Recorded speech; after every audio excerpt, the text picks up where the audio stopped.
She hesitated for a moment, then sighed. Very well. I will tell you. But you must promise not to judge me. I promise, Kaelen said solemnly. Scout's honor. Lyra took a deep breath. When I was younger, she began. Before my parents, before they became so strict, I used to sneak out of the palace and explore the lower levels of the city. The lower levels? Kaelen repeated, his eyebrows raised. But those are dangerous, right? Filled with criminals and outcasts and gravity-defying sanitation systems? Precisely, Lyra said with a mischievous smile. That was the appeal. She explained that the lower levels were a stark contrast to the pristine, ordered beauty of the upper city. They were a chaotic, vibrant mix of cultures and races, a melting pot of the dispossessed and the disenfranchised. And for a young princess yearning for something more than gilded cages and endless etiquette lessons, they were intoxicating. I would disguise myself as a commoner and wander through the streets, Lyra continued. I would listen to the music, taste the food, talk to the people. I learned more about Elysium in those few hours than I ever did in the palace. What did your parents think when they found out? Kaelen asked, wincing. Lyra's smile faded. They were not pleased. They saw it as a betrayal, a reckless disregard for my safety and my duty. Did they punish you? Kaelen asked softly. Yes, Lyra said, her voice barely a whisper. They confined me to the palace, forbade me from ever leaving without a guard. They increased my lessons, my training, my indoctrination. She paused, her eyes filled with a deep sadness. That was the end of my rebellion. I realized that I could not have both the life I wanted and the life that was expected of me. But you still remember those days, don't you? Kaelen asked, his voice gentle. You still remember what it was like to be free to be yourself? Lyra nodded slowly. Yes. I do. And sometimes, I wish I could go back. Kaelen reached out and took Lyra's hand, his touch gentle and reassuring. You can't, he said softly. You don't have to give up on your dreams, Lyra. You can still be the princess and still be yourself. You just have to find a way to balance the two. Lyra looked at him, her eyes filled with a mixture of gratitude and disbelief. You really think so? She asked. I know so, Kaelen said firmly. You're strong, Lyra. You're smart. You're compassionate. You can do anything you set your mind to. He paused, then added, and besides, you're not alone. I'm here to help. I may not know much about being a princess, but I know a thing or two about being a rebel. And I'm pretty good at sneaking around. Lyra laughed, the sound lighter and more genuine than Kaelen had ever heard it. Perhaps you are right, she said. Perhaps there is still hope for me. Perhaps I can still find a way to be true to myself and still serve Elysium. She squeezed Kaelen's hand, her eyes filled with a newfound determination. Thank you, Kaelen, she said. You have given me something that I thought I had lost forever. You have given me hope. Kaelen smiled. Anytime, princess. Anytime. As they stood there, hand in hand, in the depths of the royal archives, a glimmer of connection sparked between them. A connection that transcended their cultural differences, their social positions, and their very different backgrounds. A connection that promised to change their lives forever. The newfound connection between Lyra and Kaelen was fragile, a spark in the darkness. They knew they had to be careful, to protect their growing bond from the forces that sought to tear them apart. As they continued their research into the Sundering, Lyra revealed more about the complexities of Elysian society, its hidden power structures, and its dangerous secrets. There is something you must understand, Kaelen, she said, her voice low and serious. Elysium is not as unified as it appears. There are factions, rivalries, and ancient grudges that simmer beneath the surface. I kind of figured that out when Senator Mordath tried to stage a coup, Kaelen quipped. Lyra sighed. Mordath is just one piece of the puzzle. There are other forces at play, forces that are even more powerful and even more dangerous. She explained that the monasteries, which were seemingly dedicated to spiritual pursuits and the preservation of ancient knowledge, wielded considerable influence in Elysian society. Their heads, the abbots and abbesses, were respected figures, consulted by the Senate on matters of great importance. "They are the keepers of our spiritual traditions," Lyra said. "They guide us, they inspire us, they control us." "Control you?" Kaelen repeated, his eyebrows raised. "How?" "They have influence over the prophecy crystal," Lyra explained. "They interpret its visions, they guide its power, they decide who is worthy of its blessings." She paused, then added, "And they are very traditional. They believe in the purity of the Elysian bloodline. They believe in the sanctity of our customs. They would not approve of you.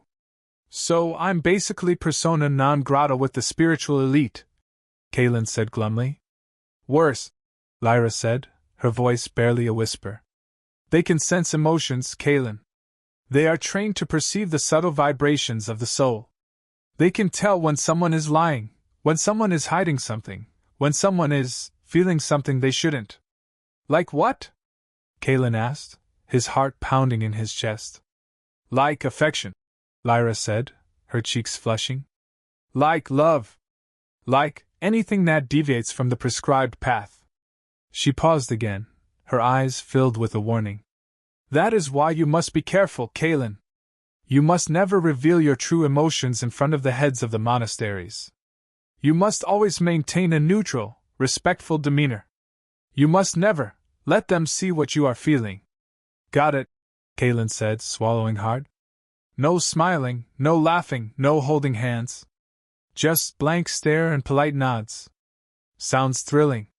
The next day, a message arrived from the Lineage Covenant, a powerful organization that oversaw the genetic purity of various spacefaring races.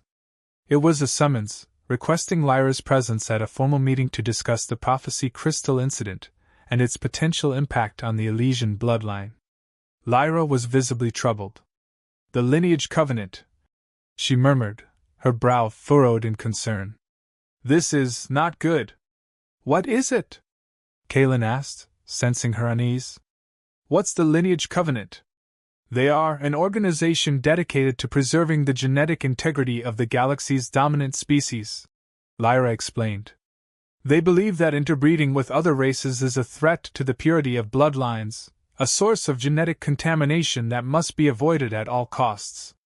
And Elysium is on their radar because," Kaelen prompted. "Because we have been isolated for so long," Lyra said. "Our bloodline is considered to be one of the purest in the galaxy. The prophecy crystal is tied to our genetic code. And the fact that you, an Earthling, were involved in its shattering, well, it raises questions. Questions that the Covenant will not be happy with. So, they're basically space racists," Kaelen said, his voice hardening. "They would not put it that way," Lyra said defensively. "They believe that they are acting in the best interests of the galaxy. They believe that they are preventing the spread of genetic disease and instability by enforcing a policy of genetic segregation," Kaelen retorted. "Sounds pretty racist to me," Lyra sighed. "It is not as simple as that, Kaelen. The Lineage Covenant has legitimate concerns. Interbreeding can lead to genetic complications, to the weakening of bloodlines. They are simply trying to protect us from those risks." "Protect you?" Kaelen scoffed. "Or control you? It sounds like they're trying to tell you who you can and can't associate with. Who you can and can't love." Lyra's cheeks flushed again. "That is not fair," she said, her voice trembling with anger. "The Lineage Covenant has never interfered in our personal lives. They have only ever focused on matters of genetic purity." "Maybe not directly," Kaelen said, his eyes narrowing. "But their policies create a climate of fear and prejudice. They make it difficult for people to form relationships with those who are different from them. They stifle creativity, they stifle innovation, they stifle love." He paused, then added, "I'm sorry, Lyra. I didn't mean to upset you. But I hate seeing people being controlled, being manipulated. I hate seeing people being told who they are and what they are supposed to be." Lyra was silent for a moment, her eyes fixed on Kaelen's. She could see the passion in his eyes, the conviction in his voice. And she realized that he was right. The lineage covenant was interfering in their lives, even if it was only indirectly. Their policies were creating a climate of fear and prejudice. And they were stifling love. She took a deep breath, her resolve hardening. "You are right, Kaelen," she said, her voice gaining strength. "I will not allow the lineage covenant to control me. I will not allow them to dictate who I can and cannot associate with. And I will not allow them to stifle my love for my people." She paused, then added, "I will attend this meeting, but I will not be intimidated. I will defend Elysium's right to choose its own path. And I will not allow the lineage covenant to interfere in our affairs." "The journey was as expected," the representative replied, her voice modulated and impersonal. "I am Representative Astrea, of the Lineage Covenant. I am here to assess the situation regarding the prophecy crystal incident and its potential impact on the genetic integrity of Elysium." Lyra led Astrea into the great hall, where a formal reception had been prepared. Senators, councillors, and members of the clergy stood in silent attendance, their faces a mixture of curiosity and apprehension. Astrea surveyed the assembled dignitaries, her golden mask glinting in the light. "I understand that an Earthling was involved in the shattering of the prophecy crystal," she said, her voice devoid of emotion. "Is this true?" "It is true that Kaelen Vane, a historian from Earth, was present at the time of the incident," Lyra replied. "But I assure you, it was an accident. He did not intend to harm the crystal." "Accident or not, the crystal has been damaged," Astrea said. "And its connection to the Elysian bloodline has been disrupted. This is a matter of grave concern." She paused, her golden mask turning towards Lyra. "I understand that you have taken a personal interest in this Earthling," she said. "Is this also true?" Lyra hesitated. "I have been assisting Mr. Vane in his efforts to understand our culture and our traditions," she said carefully. "I believe that he can be a valuable asset in our efforts to repair the crystal." "You believe?" Astrea repeated, her voice laced with skepticism. "Or you hope?" She stepped closer to Lyra, her golden mask looming over her. "Be careful, Princess," she said, her voice barely a whisper. "Emotions can cloud judgment. And love can be a dangerous distraction." A chill ran down Lyra's spine. Astrea's words were a direct challenge, a veiled threat. She knew that the representative was watching her, scrutinizing her every move, judging her every thought. In the days following Astrea's arrival, the chasm between Kaelen and Lyra's worlds grew wider and more apparent. Every conversation, every interaction, served as a stark reminder of their fundamental differences. Lyra, bound by centuries of tradition and the weight of her royal responsibilities, struggled to reconcile her growing feelings for Kaelen with her duty to Elysium. Kaelen, a free-thinking Earthling accustomed to questioning authority and embracing individuality, found himself increasingly frustrated by the rigid constraints of Elysian society. One evening, as they worked late in the archives, the tension finally boiled over. "I just don't understand why you can't see it," Kaelen exclaimed, his voice laced with frustration. "This lineage covenant is nothing but a bunch of bigots.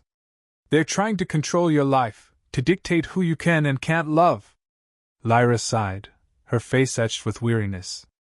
"It is not that simple, Kaelen. The lineage covenant is concerned with the preservation of genetic purity, not with controlling our personal lives." "Oh, really?" Kaelen retorted. "Then why are they so interested in your relationship with me? Why are they watching us so closely?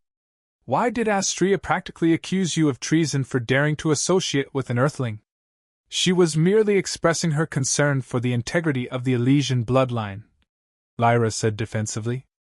"It is her duty to ensure that we are not contaminated by outside influences." "Contaminated?" Kaelen repeated, his voice rising. "So that's how they see me? As a source of contamination? As a threat to your precious bloodline?" "That is not what I meant," Lyra said quickly. "You know that I do not see you that way." "Do you?" Kaelen challenged. "Or are you just saying that to make me feel better? Do you secretly believe that I'm somehow inferior?" That my earthly blood is somehow less pure than your Elysian blood? Lyra was silent for a moment, her eyes filled with a mixture of pain and confusion. I do not know what to believe anymore, she said softly. I am torn between my duty to Elysium and my feelings for you. I do not know how to reconcile the two. Let me spell it out for you, Kaelen said, his voice laced with anger. The Lineage Covenant has a policy, a prohibition, against interspecies union. That means, in their eyes, a relationship between you, an Elysian princess with a pure bloodline, and me, an earthling with a whole lot of different ethnicities mixed in, is forbidden. Taboo. A threat to their entire worldview. Lyra flinched, the weight of his words settling heavily upon her. She had known this, of course. She had always understood the Covenant's stance. But hearing it articulated so bluntly, so dismissively, was a painful reminder of the obstacles they faced. It's more than just a policy, Kaelen, Lyra explained, her voice strained. It's a cultural imperative. It's interwoven into the very fabric of galactic civilization. The Lineage Covenant isn't just some fringe group, they're the architects of interstellar society. She elaborated on the Covenant's pervasive influence, their control over trade routes, their access to advanced technologies, their influence in the Senate Galacticum, the interstellar governing body. To defy the Covenant was to invite economic ruin, technological stagnation, and political ostracism. For a fragile, isolated world like Elysium, it could be catastrophic. So we're screwed, Kaelen concluded, his voice flat. There's no way around it. We can't be together, not without risking everything. Lyra didn't respond, her silence a tacit acknowledgement of the grim reality. She looked out the window, at the shimmering city suspended among the clouds, a city built on tradition and conformity, a city that seemed to be slowly suffocating her spirit. Suddenly, a voice echoed through the archives, shattering the silence. You do not belong here. You do not have the right blood. Kaelen and Lyra whirled around, their hearts pounding in their chests. The chamber was empty. Who said that? Kaelen demanded, his hand instinctively reaching for his sidearm, which, of course, he didn't have. It was the voice, Lyra whispered, her face pale. The echo of the sundering. But it sounded different this time, Kaelen said, his brow furrowed. It sounded angrier, more personal. He turned to Lyra, his eyes filled with concern. Are you okay? You look like you've seen a ghost. Lyra nodded slowly. I am disturbed, she said. The voice, it is not usually so forceful. It is usually just a whisper, a fleeting impression. But this time, it was almost as if someone were speaking directly to me. She paused, her gaze sweeping across the faces of the ancient texts that lined the walls. I think the voice is trying to warn me. It is trying to tell me that something bad is about to happen. Suddenly, the lights in the archives began to flicker. The shimmering crystals that lined the walls dimmed, casting long, ominous shadows across the chamber. The air grew cold, and a low, guttural hum filled the air. What's happening? Kaelen asked, his voice trembling slightly. Lyra shook her head, her eyes wide with fear. I do not know, she said. But it is not good. The lights flickered again, then died completely, plunging the archives into darkness. You don't belong here, you don't have the right blood. The words, laced with ancient prejudice and palpable hatred, reverberated in the sudden darkness, seemingly emanating from the very stones of the archive. Kaelen felt a primal chill crawl down his spine, a sensation far more visceral than the logical understanding that he was an outsider in a world that valued purity above all else. Lyra gasped, clutching her head. The crystal, it's weakening. The connection is fraying. Kaelen reached out, his hand finding Lyra's arm. Her skin was icy cold. What can we do? He asked, his voice barely a whisper. Lyra was silent for a moment, her mind racing. She knew that something terrible was happening, that the balance of power in Elysium was shifting, that the forces of tradition and prejudice were closing in on them. We have to leave, she said.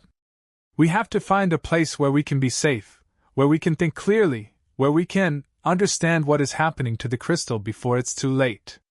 Where can we go? Kaelen asked, his voice filled with urgency. Mordath controls the city. Astrea is watching our every move. Where can we hide? Lyra hesitated.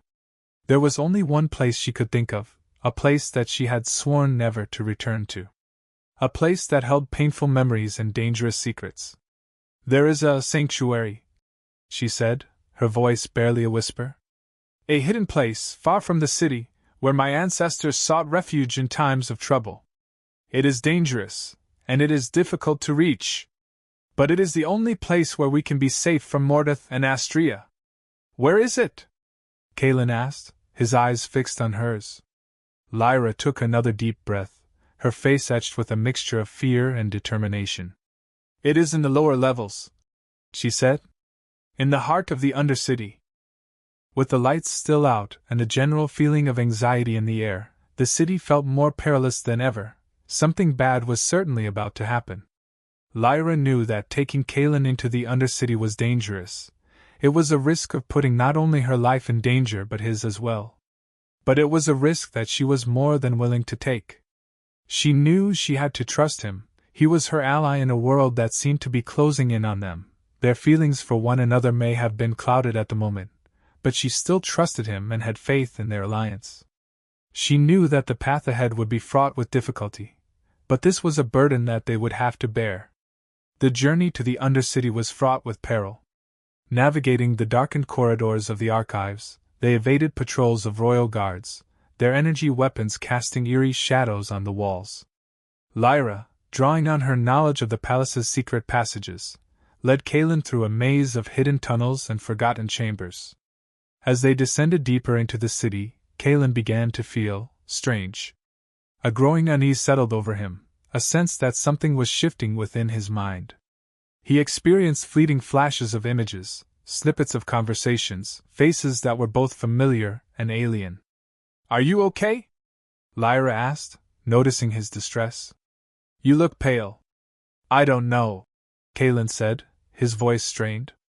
I'm seeing things, memories that aren't mine. What kind of memories? Lyra asked, her eyes filled with concern. I don't know, Kaelen repeated.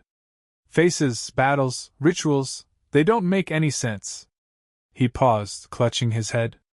There's a woman, she's wearing a crown, she's powerful. Lyra gasped. A crown? She whispered. What does she look like? Kaelen struggled to focus, his mind swirling with fragmented images. Silver hair, violet eyes, she looks like you. The revelation hit Lyra like a physical blow. Asteria, she breathed, her face paling. Asteria? Kaelen repeated, his brow furrowed. Who's Asteria? She was a queen of Elysium, Lyra explained, her voice barely above a whisper. A legendary figure, revered for her wisdom and her strength. She ruled during a time of great turmoil, when Elysium was threatened by enemies both internal and external. And these memories, they're about her? Kaelen asked, his eyes filled with apprehension. Lyra nodded slowly. I think so, she said. I think something is happening to you, Kaelen. Something that is connecting you to our past, to our ancestors, to Asteria herself. She explained that Asteria was not just a queen, but a powerful psychic, capable of manipulating the prophecy crystal in ways that no one else had ever managed. She was said to have possessed the ability to tap into the collective consciousness of the Elysian people, to draw upon their memories and their experiences. It was also said that she was able to control the minds of others, or at least see what they were thinking, Lyra said, and looked a little concerned at that point. Are you afraid of me? Asked Kaelen. You think that I'm going to try and read your mind? Or control you? I trust you, said Lyra. I know that you wouldn't do anything to hurt me, even if you were able to. Kaelen and Lyra continued to make their way through the tunnels that lead to the Undercity, and they started to become more and more aware of those strange echoes of the past that were swirling through Kaelen's mind.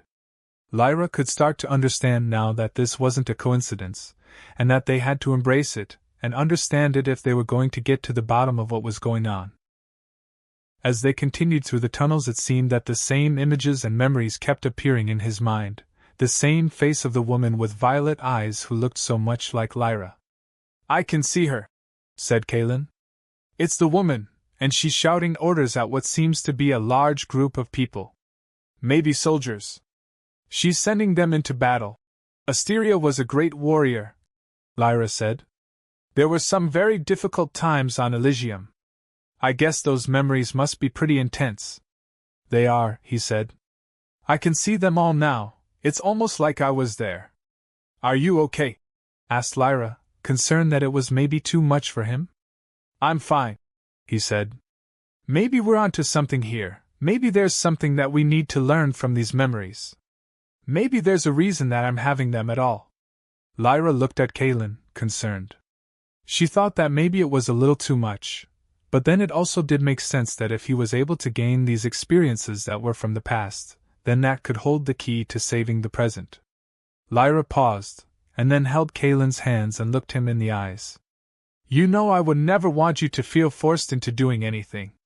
If this is too much, then we will stop. I will never let you put yourself in harm's way," she said. "Thank you. But it's okay. I can do this. I want to do this," Kaelen replied. Lyra and Kaelen came to a stop in an alcove as the visions and memories became more and more intense. "We need to understand these," said Lyra. "Because there has to be a reason. Elysium isn't a place for coincidences."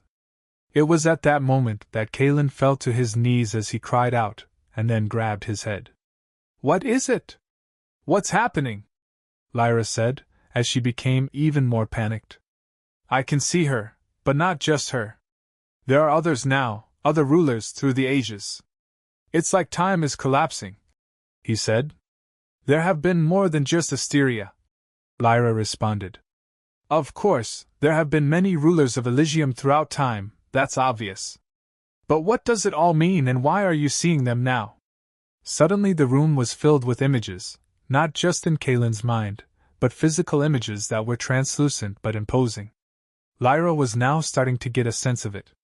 It wasn't just the memories from the past, but the actual rulers from the past, and their memories and experiences, that were somehow connected to Kaelen and what he was going through.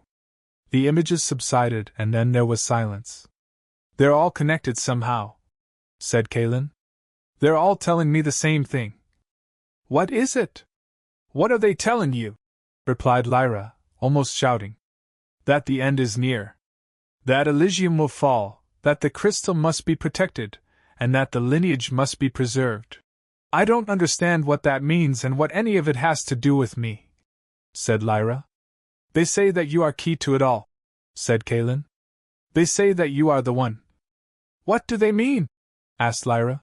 "What do they mean that I am the one?" "I don't know," said Kaelen. "But we need to find out, and quickly." The images started to swirl again, and the memories became more and more intense as images flashed before their eyes. "They're telling me that we need to stop Mordath," said Kaelen. "He's planning something, and it's going to be catastrophic."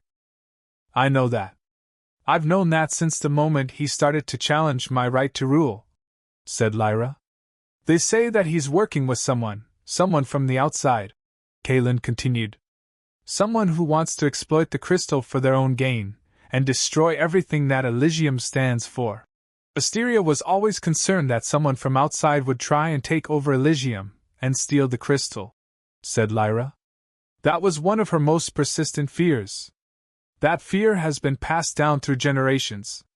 They say that time is running out," continued Kaelen.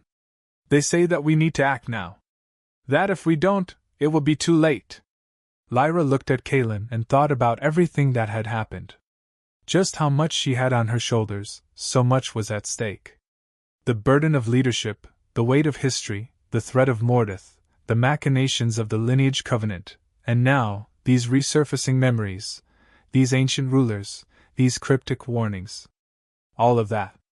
Everything combined was a lot for one person to take. And that was before her increasing feelings for Kaelen. and just how he was now experiencing all of these things and having these visions. Lyra took a step back as her emotions overwhelmed her, and she started to become breathless. "What's wrong?" asked Kaelen. "It's just a lot," she replied. "I don't know if I can do this, there is just so much to take in." "You can do it," said Kaelen. "You're strong, you're smart, you're resilient. You've been through worse than this before, and you've always come out on top. And besides, you're not alone. I'm here to help you. We're in this together, remember? Lyra looked at Kaelen with a newfound sense of strength and belief. It was clear that these two had some incredible feelings for each other. The question now was how that played into saving Elysium. Lyra took a breath and regained her composure. "They always told me how I had to make sacrifices. To choose one thing over another. To deny certain parts of myself for the greater good. And I believed them. I thought that was the only way to be a good leader, a good queen," she said. "But now I realize that they were wrong. That I don't have to sacrifice anything. That I can be true to myself and still serve Elysium. That I can love and still be a leader." "Exactly. You have to find what is right for you," said Kaelen. "That balance that works, and it's not what anyone else tells you what it is. It's just what feels right for you." "But I am so afraid," replied Lyra. "Afraid of making the wrong choice, afraid of failing my people, afraid of losing everything." Kaelen took her hand again. "It's okay to be afraid," he said. "Fear is a natural emotion. It's what keeps us alive. But you can't let it control you. You can't let it paralyze you. You have to face your fears, Lyra. You have to embrace them. And you have to use them as fuel to propel you forward." He looked her directly in the eyes.